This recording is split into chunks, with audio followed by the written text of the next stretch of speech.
Unique Ways with Thomas Gerard emerges with people from all walks of life who, through their own unique angle, succeed and flourish. Enjoy the ride and welcome to Unique Ways, an audio podcast. Hey, everyone. Welcome to Unique Ways with Thomas Gerard, an audio podcast. Got a really great guest on today. She's a founder, CEO, and chief curator of Nooroongji Books, making multilingual mainstream. Please join me in welcoming Jennifer Kim. Welcome. Thanks so much. Glad to be here. Are you ready for 20 questions? Let's do it. Great. Question one. Tell me a little bit more about yourself. What do you do? Yeah, so I run a multilingual bookstore in Vancouver, Canada, in a central cultural district called Granville Island. And I try to bring in unusual, important, beautiful books that need to be seen and read. Great.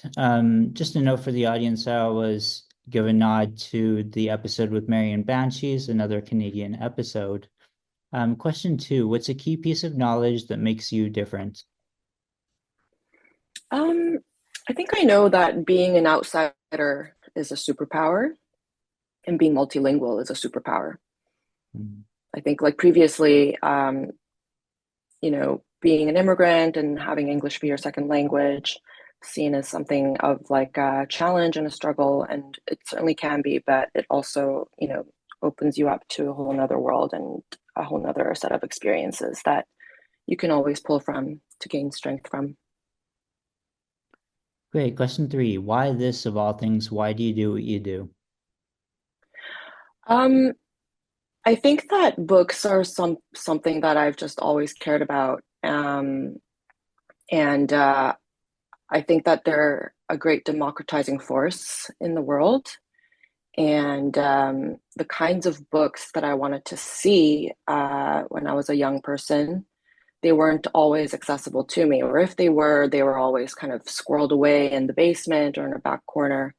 So for me, it's really rewarding to be able to present books that I think are interesting and important in a really prominent central space. Great. Some people struggle with number four, but the question is, what does your future look like? Um, I think definitely more books, more events, more meaningful moments. We're going to start publishing our own books in the coming years. So there will be a lot of learning and a lot of new collaborations and just a lot of excitement ahead. Great. And let's talk about location. How does the notion of place play into what you do? Yeah, I think it's important that we are located on Granville Island, that we bear conscientious witness to the colonial history of where we are at. We always make a point to have a very strong Indigenous collection of titles at all times, and not just like for Indigenous History Month and whatnot.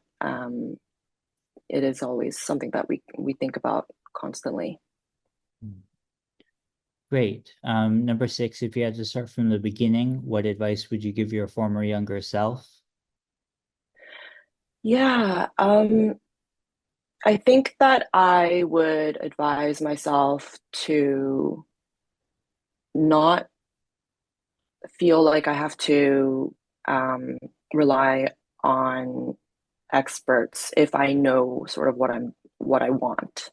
Like, for example, like the design of my space, I had a very full, detailed design, like drawings already laid out of what I wanted, and I kind of leaned on a design company, an architectural firm, to um, kind of parse that out. But it didn't end up working out in the end, and I just lost thousands of dollars and a lot of time, and it almost jeopardized the opening of my space. So I would just say, if you know what you want, just do it and find resourceful ways to go about getting it done without having to rely on somebody that you think has the credentials to give you the vision that you want necessarily.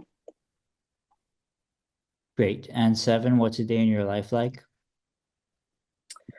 Um, Yeah, I mean, I wake up pretty early. I have my morning tea or coffee, catching up on my inbox. And if I'm working from home, it's a pretty intense schedule of like really hyper-focused work at my desk, the bulk of which is like researching and ordering titles, emails, pretty unglamorous stuff. But if I'm having a mixed day, like I try to really um, strategize the most efficient route between like the shop and any places that I need to go to get errands, finish my errands, and all of that. And yeah, a lot of back and forth on mixed days where I'm out of the house. Great. And eight, lifelong learning is a popular topic. How do you stay up to date? Um, yeah, I mean, I'm constantly looking things up. I mean, my windows on my browser is always like at least 25 tabs per window. Lately, I've been using ChatGPT to get me links and summarize different, you know, topics for me at times. But, that can also be kind of limited because it kind of plays to your biases a lot. So you have to be careful in how you phrase the queries. But yeah, I try to use like a variety of different tools, and I'm not averse to technology and seeing what new tools are out there. Great. And nine is specifically about tools, and it's what tools do you use? Can you talk about the digital and the analog tools? Yeah, I mean, I always have a little notebook with me and a pen at all times whenever I leave the house or just beside me. I mean, I have like, a dozen notebooks in my house that I'm always scribbling in for various different ideas, different topics. That's analog. And then digitally, we use the Google Suite for my team as well as Slack, and for me, for sometimes for aggregating news or different links and just like a general query, I will use ChatGPT. Great. And can you talk about how you deal with work life or life work balance? Yeah, I mean, that is a really great question. I think I need to do better at this for sure. I try to um, have periods in the year where I travel for work, and when I travel for work, I try to put in some time for rest and relaxation during those periods. But yeah, I also really enjoy like kind of intense physical workouts. So sometimes I'll do hot yoga or just like book myself an infrared sauna session where I'm just stretching in there and just like sweating out the stress. Um, yeah. Great. And 11, if you weren't doing what you do now, what might you be doing?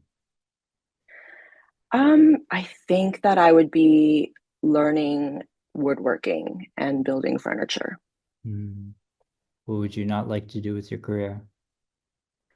Um, I would like to never do any math and never do any bookkeeping. How about a favorite word, quote, or sentence? Um, this really hard ass math teacher that I had in high school had this favorite phrase. Um, luck is preparation meets opportunity. Hmm. And yeah, I do think about that phrase often.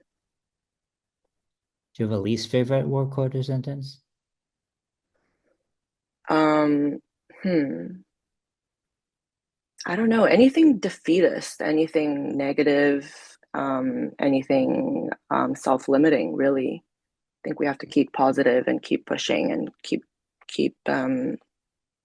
our drive and our passion alive. Nice. And you're choosing one word to describe yourself. What word do you choose? Hmm. Enthusiastic. What keeps you up at night? Um, Negotiations with my landlord for basic things. Final stretch here. What's a dream you're chasing?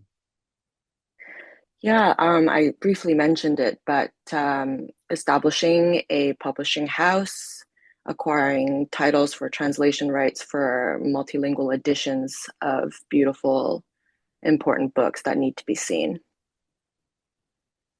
What inspires you? Um, I think just honestly, meaningful moments that we get to have, like one to one in the shop.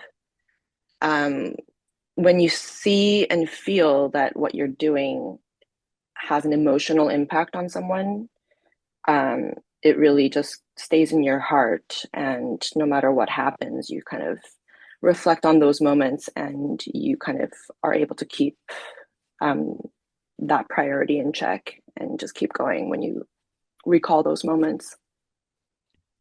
Great. And the last couple here, number 19, any advice you'd like to share?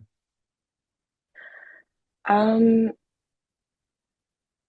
I would say um, read widely and against your own, biases and ideologies. You don't know what you don't know. So, um, you know, a couple years ago, I started to follow sort of authorities on like AI and intellectual property law and, just stuff, just because it was something that I didn't know anything about. And it's actually becoming pretty relevant as I get into publishing and so on and so forth. So, like, you never know how things will apply to you and future opportunities. So, keep a very open mind and just try to absorb it as much as you can.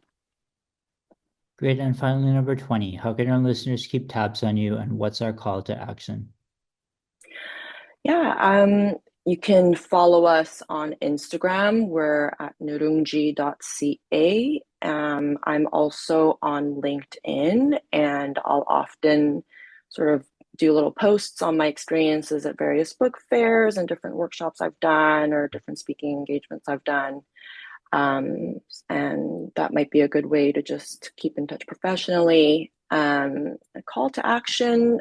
Um, if you haven't visited our shop yet, please come by. We'd love to see you. We also have a number of events. We have a Nooroongji social club that's really vibrant and active and an opportunity to meet really interesting creative people in the city. Um, yeah, that would be my suggestion. Great. Well, thanks so much for coming on today. I have such good memories of my childhood being at Granville Island. So, really nice connection there. Thanks. Thanks so much, Thomas. Take care. If you liked today's podcast, I encourage you to have a listen to other episodes. You can easily find them at uniqueways.ca or wherever you find podcasts. You can also find us on social media. And thank you. It's you that makes these great, and it's you who these are for. Stay tuned for more unique ways.